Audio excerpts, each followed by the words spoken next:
Hi, Una. Hi, Donna. It's Bukukom Komobu. I hope that things have been going well. I know it's been some time, but we're still trying to find a way to get to you. But until then, tonight's bedtime story comes once again from Alice's Adventures in Wonderland, Chapter 11. Who Stole the Tarts? The King and Queen of Hearts were seated on their throne when they arrived, with a great crowd assembled about them. All sorts of little birds and beasts, as well as the whole pack of cards. The knave was standing before them, in chains, with a soldier on each side to guard him. And near the king was a white rabbit, with the trumpet in one hand and a scroll of parchment in the other. In the very middle of the court was a table, with a large dish of tarts upon it. They looked so good that it made Alice quite hungry to look at them. I wish they'd get the trial done, she thought, and hand round the refreshments. But there seemed to be no chance of this, so she began looking at everything about her to pass away the time. Alice had never been in a court of justice before, but she had read about them in books, and she was quite pleased to find that she knew the name of nearly everything there. That's the judge, she said to herself, because of his great wig. The judge, by the way, was the king, and as he wore his crown over the wig, he did not look at all comfortable, and it was certainly not becoming. And that's the jury box, thought Alice, and those 12 creatures, she was obliged to say creatures, you see, because some of them were animals and some of them were birds. I suppose they are the jurors. She said this last word 2 or 3 times over to herself, being rather proud of it. For she thought, and rightly too, that very few little girls of her age knew the meaning of it at all. However, jurymen would have done just as well. The 12 jurors were all writing very busily on slates. "What are they doing?" whispered Alice to the Griffin. "They can't have anything to put down yet before the trial's begun." They're putting down their names," the Griffin whispered in reply. "For they fear they should forget them before the end of the trial." "Stupid things," Alice began in a loud, indignant voice, but she stopped hastily, for the white rabbit cried out, "Silence in the court!" And the king put on his spectacles and looked around anxiously to make out who was talking. Alice could see, as well as if she were looking over their shoulders, that all the jurors were writing down stupid things on their slates. And she could even make out that one of them didn't know how to spell stupid, and that he had to ask his neighbor to tell him. A nice muddle their slates will be in before the trial's over, thought Alice. One of the jurors had a pencil that squeaked. This, of course, Alice could not stand, and she went round the court and got behind him, and very soon found an opportunity of taking it away. She did it so quickly that the poor little juror, it was Bill, the lizard, could not make out at all what had become of it. So after hunting all about it, he was obliged to write with one finger for the rest of the day. And this was of very little use, as it left no mark on the slate. "Held! Read the accusation," said the king. On this, the white rabbit blew 3 blasts on the trumpet and then unrolled the parchment scroll and read as follows. "The Queen of Hearts, she made some tarts, all on a summer day. The Knave of Hearts, he stole those tarts and took them quite away." "Consider your verdict," the king said to the jury. Not yet, the rabbit hastily interrupted. "There's a great deal to come before that." "Call the witness," said the king. And the white rabbit blew 3 blasts on the trumpet and called out, "First witness, The first witness was the Hatter. He came in with a teacup in one hand and a piece of bread and butter in the other. "I beg your pardon, your majesty," he began, "for bringing these in, but I hadn't quite finished my tea when I was sent for." "You ought to have finished," said the king. "When did you begin?" The Hatter looked at the March Hare, who had followed him into court arm in arm with the Dormouse. 14th of March, I think it was, he said. 15th, said the March Hare. 16th, added the Dormouse. Write that down, the king said to the jury, and the jury eagerly wrote down all 3 dates on their slates, and then added them up and reduced the answer to shillings and pence. Take off your hat, the king said to the Hatter. It isn't mine, said the Hatter. Stolen, the king exclaimed, turning to the jury, who instantly made a memorandum of the fact. I keep them to sell, the Hatter added as an explanation. I've none of my own. I'm a Hatter. Here, the queen put on her spectacles and began staring at the Hatter, who turned pale and fidgeted. Give your evidence, said the king, and don't be nervous, or you'll have you executed on the spot. This did not seem to encourage the witness at all.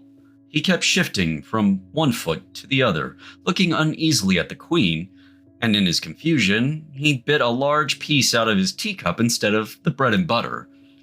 At this moment, Alice felt a very curious sensation, which puzzled her a good deal until she made out what it was. She was beginning to grow larger again, and she thought at first she would get up and leave the court, but on second thoughts, she decided to remain where she was as long as there was room for her. I wish you wouldn't squeeze so, said the Dormouse, who was sitting next to her. I can hardly breathe. I can't help it, said Alice very meekly. I'm growing. You've no right to grow here, said the Dormouse. Don't talk nonsense, said Alice more boldly. You know you're growing too. Yes, but I grow at a reasonable pace, said the Dormouse. Not in that ridiculous fashion. And he got up very sulkily and crossed over to the other side of the court.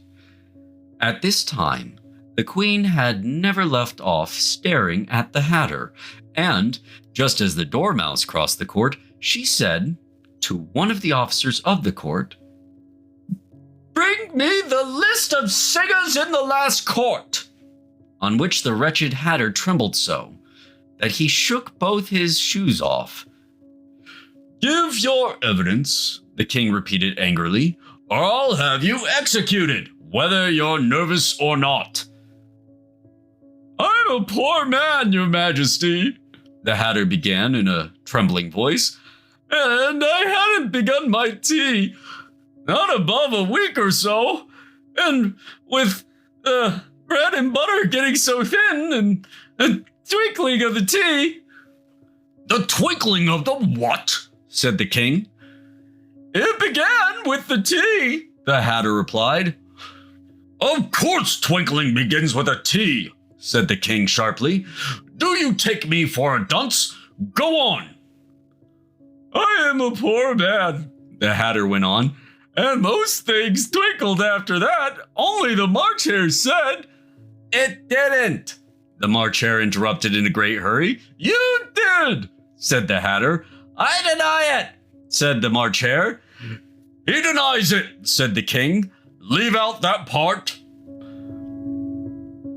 Well, at any rate, the Dormouse said, the Hatter went on, looking anxiously round to see if he would deny it too. But the Dormouse denied nothing, being fast asleep. After that, continued the Hatter, I cut some more bread and butter. But what did the Dormouse say? One of the jury asked. That I can't remember, said the Hatter. You must remember, remarked the king, or I'll have you executed. The miserable hatter dropped his teacup and bread and butter and went down on one knee. "I'm a poor man, your majesty," he began. "You're a very poor speaker," said the king. Here, one of the guinea pigs cheered and was immediately suppressed by the officers of the court. As that is a rather hard word, I will just explain to you how it was done. They had a large canvas bag, which tied up at the mouth with strings, into which they slipped the guinea pig, head first, and then sat upon it. "I'm glad I've seen that done," thought Alice.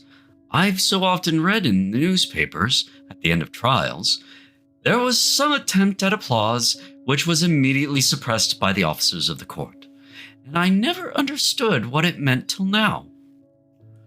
"If that's all you know about it, you may stand down," continued the king. "I can't go no lower," said the hatter. "I'm on the floor as it is." "Then you may sit down," the king replied. Here another guinea pig cheered and was suppressed. "Come, that finished the guinea pigs," thought Alice. "Now we shall get on better." "I'd rather finish my tea," said the hatter, with an anxious look at the queen, who was reading the list of singers. "You may go," said the king, and the hatter hurriedly left the court, without even waiting to put his shoes on. "And just take his head off outside," the queen added to one of the officers, but the hatter was out of sight before the officer could get to the door. "Call the next witness," said the king. The next witness was the Duchess's cook. She carried the pepper box in her hand, and Alice guessed who it was, even before she got into the court, by the way the people near the door began sneezing all at once. "Give your evidence," said the king.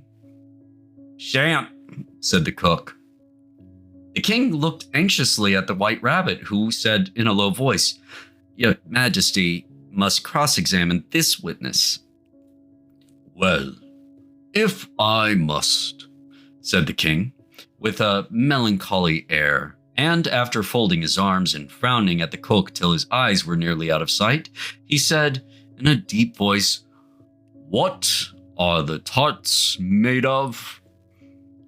"Pepper mostly," said the cook. "Treacle," said a sleepy voice from behind her. "Collar that dormouse!" the queen shrieked out. "Behead that dormouse! Turn that dormouse out of court! Suppress him! Pinch him! Off with his whiskers!" For some minutes, the whole court was in confusion, getting the dormouse turned out, and by the time they had settled down again, the cook had disappeared. "Never mind," said the king, with an air of great relief. "Call the next witness." And he added in an undertone to the queen, "Really, my dear, you must cross-examine the next witness. It quite makes my forehead ache." Alice watched the white rabbit as he fumbled over the list, feeling very curious to see what the next witness would be like. "For they haven't gotten much evidence yet," she said to herself. Imagine her surprise when the white rabbit read out, at the top of his shrill little voice, the name Alice! Well, that is enough for this evening. Sweet dreams, Donna. Sweet dreams, Una. We love you, we miss you, and we can't wait to see you soon.